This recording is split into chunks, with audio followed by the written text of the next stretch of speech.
Le 24 mars 1934 paraissait dans le toujours excellent Je suis partout la critique de François Vineuil du film Roman Scandals. Texte intégral.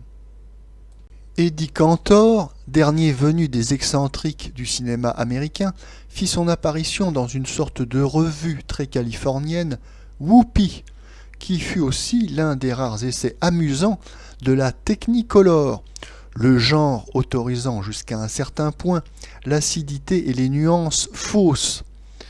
De splendides filles sculpturales et juvéniles, dont les bruns, les blancs et les roses de l'image rehaussaient encore les charmes et la fraîcheur, faisaient à chaque tableau une guirlande de santé et d'allégresse. Les sketchs étaient enfilés au petit bonheur sur une musique criarde et gaie.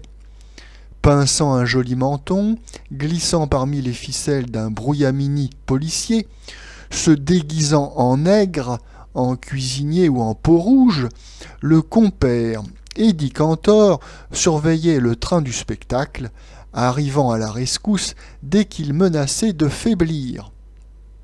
Ce petit Irlandais noirot, remuant comme un goujon, connaissant tous les métiers, du danseur de claquettes au ténorino, valait mieux sans doute que son rôle de truchement. Il le prouva l'an dernier, quand on composa uniquement pour son bagou et ses grimaces le scénario de tout un film très drôle, Kid from Spain.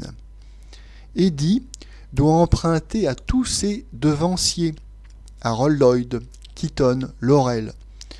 Ce qui lui appartient en propre, c'est une vivacité, un art à filer comme une aiguille à travers les dangers qui le menacent et l'enserrent. Dans la lignée des clowns anglo-saxons, ce Celte représente un sang plus chaud, plus alerte, qui lui permet de triompher finalement là où le pitre classique laisse toujours son pantalon et sa vantardise. Il s'ébroue gaiement et prestement parmi ces bonnes et franches blagues de cirque qui ont trouvé un refuge dans les studios depuis que les pistes font une mauvaise caricature du cinéma. C'est toi le bourreau qui doit me fusiller ? Tu es bon tireur ? Chiche que tu ne me toucheras pas à 20 mètres. Le bourreau, suant la jactance, laisse faire. 30 mètres, c'est trop ?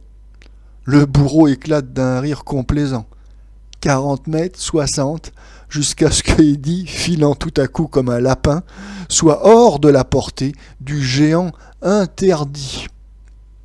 C'est assez pour grossir la petite troupe bien réduite des augustes, des paillasses, des fantaisistes à la Mac Sennett, des clowns musiciens à qui l'on doit encore, comme au beau temps de Max Linder, le cinéma le plus imprévu, le plus libre, qui perpétue à travers l'attirail de la prise de son, de l'électricité, de la photographie, une tradition de la farce qui remonte aux Atelanes. Eddie Cantor a eu les honneurs d'être croqué avec la défroque tauromachique du Kid from Spain dans les dessins animés de Walt Disney, suprême consécration. On s'attendait donc à rire copieusement avec son nouveau film Roman Scandals. Cela commence gaiement. Des pancartes touristiques au bord d'une route. Rome, 1 kilomètre. Visiter la ville, ses collections d'antiques. Il s'agit de Rome, USA, dans un de ces États de l'Ouest où l'on compte aussi une Athènes, un Paris, une Florence. Un esprit pioche d'Amérique inaugure le musée à la tête d'une bande de pécores. Horrible. Marc Aurèle est coiffé d'un chapeau mou crasseux.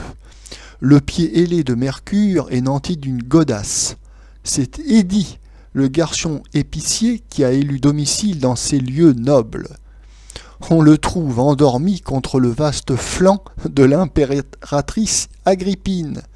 Il prouve d'ailleurs qu'il connaît beaucoup mieux l'histoire romaine que le cortège officiel. Suivent des allusions, devenues universelles, à la prévarication des édiles, dans un ton très proche des chansonniers montmartrois. Une bonne scène d'opérette musicale, Eddie organisant sur les trottoirs romains le campement d'une cohorte de bourgeois, de bambins et de ménagères que l'on vient d'expulser pour construire à grands frais une prison. L'exemple de René Clair n'en est pas absent. C'est bien plus gai que les entrechats berlinois et mécaniques débités par la UFA. Eddie Cantor est chassé du territoire communal. Il part, rêvant de la Rome latine, des Césars, des légions, des toges et du forum. Il rêve si profondément que le vrai film commence. Le passage est assez ingénieux. On voit les croquenots du prolétaire américain, battant la route, se transformer soudain en cothurnes lacées sur le maigre tibia de l'Irlandais. Où nous mène-t-on ? Dans une fantaisie anachronique ? Dans une parodie de Quo Vadis et du signe de la croix ? C'est plutôt cela. Ce pourrait être très divertissant. Malheureusement, comme il arrive si souvent à Hollywood, la parodie est trop bien réussie. Il s'agit de précipiter Eddie, devenu Édipus, parmi les tortures, les complots prétoriens, les assassinats de la Rome impériale.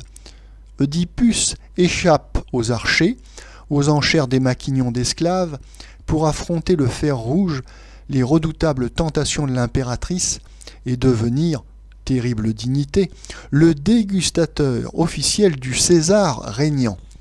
S'il y a de fameux traits de Falerne à boire, on peut aussi rencontrer des coupes à la ciguë et des salmis de rossignol empoisonnés.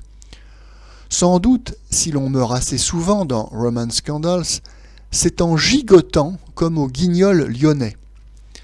Mais il passe aussi des héroïnes drapées dans des péplums trop artistiques, de jeunes centurions frisés au petit fer. Ces gens-là exhalent des plaintes accompagnées au violoncelle, fuient le courroux des tyrans et s'embrassent sous des temples en toile peinte, ni plus ni moins que dans le Quo Vadis de 1912. Nous venons voir un joyeux clown et on nous sert des duos d'amour qui ennuieront même les midinettes. C'est un peu triché. Il faut aussi compter avec l'écrasante et très monotone mise en scène où l'on cherche Eddie à la loupe. Toute la friperie pseudo-pompéienne des Folies Bergères a été remise à neuf, sans sacrifier un seul de ses poncifs, par une firme qui n'en est pas à 1 million. Esclave frétillant dans une bamboula qui veut être sadique, nombril, cabochon, pose plastique, baignoire, bas-relief de style coiffeur, faux carrare à profusion. C'est la grosse revue classique des usines à petites femmes, truffée d'intermèdes où l'excentrique de la troupe intervient. Comme toujours dans les films d'Eddie Cantor, il y a un bataillon de jolies filles. Certaines doivent être fort appétissantes dans un petit tailleur matinal. Mais ici, ce ne sont plus que des nudités abstraites, perdues dans des perruques de filasse, poncées jusqu'au sang, émaillées, refaites cil par cil, roulées dans les poudres comme des quenelles dans la farine. Et pour achever ce beau travail, on leur peint à toutes jusqu'au menton les lèvres invraisemblables de John Crawford. Tant de nacre, de blancheur et de blondeurs immaculées affolent peut-être les nègres de Harlem, et la lourdeur de ce spectacle est typiquement américaine. Mais les Européens ne semblent prendre qu'un goût assez médiocre à ces étalages de poupées à peine vivantes, à ces amoncellements de chair sucrée que les lumières et les couleurs ne viennent même pas réchauffer. La mise en scène des ballets de ces girls est un article de confection. Il reste les entrées d'Eddie Cantor, toujours leste et de bonne humeur, mais on n'y apporte aucun trait nouveau. Ces quiproquos semblent bien laborieux quand on vient d'assister au feu roulant des Marx Brothers. La course de chars finale est bien réalisée, avec des facéties rapides et nombreuses, mais il a fallu l'attendre trop longtemps. Eddie Cantor mérite d'être mieux utilisé. Il est d'autant plus divertissant qu'il supporte davantage le poids de tout un scénario, qu'il y peut étaler sans arrêt sa verve et ses entrechats.